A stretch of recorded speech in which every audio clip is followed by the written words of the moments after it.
It's no surprise that skills-based hiring has not worked. For years now, I've been trying to explain to colleagues, and to anyone else who shows the slightest interest, that dropping college degree requirements from job descriptions does not matter. Or rather, that it would not matter. That despite all the hype and celebration, dropping degree requirements meant next to nothing. So, I was pleased by the findings of the new report from the Burning Glass Institute and Harvard Business School. Although I am sure it will depress those who thought that removing degree requirements, so-called skills-based hiring, or tearing the paper ceiling, was becoming a thing. Unsurprisingly, the new report says that despite many companies making big shows of dropping college degree requirements for jobs, not much has changed. Very few people without college degrees are getting the jobs that once required them. The report says, simply dropping stated requirements seldom opens jobs to those who don't have a college degree. And that, for all its fanfare, the increased opportunity promised by skills-based hiring was borne out in not even 1 in 700 hires last year. Positions that were newly classified as not needing a degree saw a low 3.5% increase in hiring for those without one.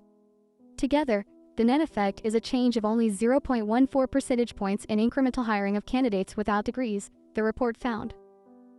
In other words, even without a degree requirement, college graduates got the jobs anyway.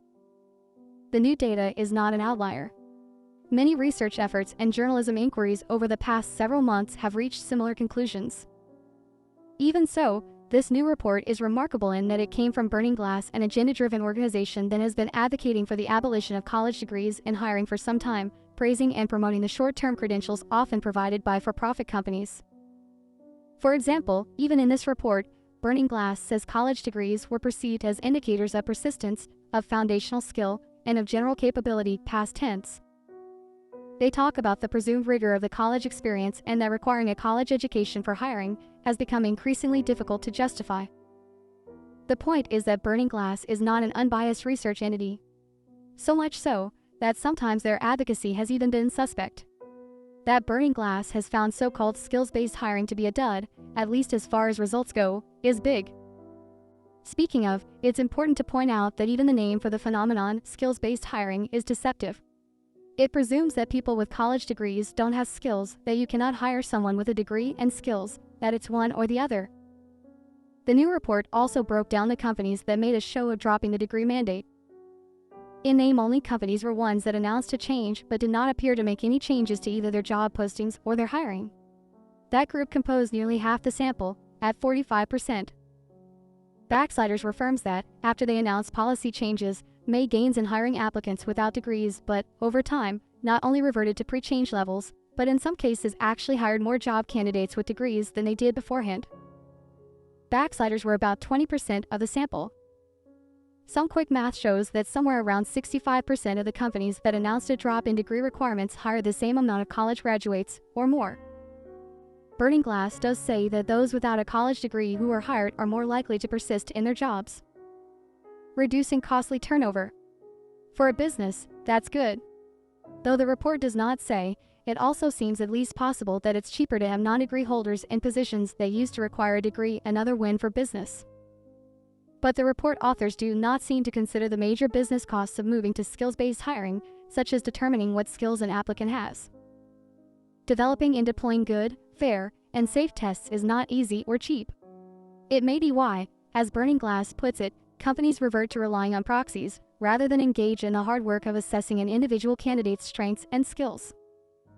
The report says of the backsliders, the companies that announced dropping degree requirements did, but then went back to previous levels or more of that. It seems likely that initial executive enthusiasm did not translate to necessary change in underlying systems and practices related to hiring. What's shocking is that the report also does not entertain the idea that companies that dropped degree requirements and reverted to hiring applicants with a college degree, or those that never fully made a meaningful change in the first place, did so consciously. Maybe these companies tried it, and it didn't work. Maybe they realized that skills and experiences learned in college matter. Maybe, as employers themselves have told us for years, the socializing and broad-based learning that goes on in college are valuable. Maybe companies know this. Maybe that's why the idea of dropping college education requirements has not taken hold, because it's a bad idea. To believe otherwise, you must believe that business leaders and hiring managers don't know what they're doing, that they are blindly following tradition or just lazy. Even when hiring efficiency and worker productivity make a real difference in the marketplace, you need to believe that businesses have simply overlooked a better way to hire. That seems naive. If removing degree requirements from jobs was really better, you should wonder why so many companies are not doing it, even after they say they will.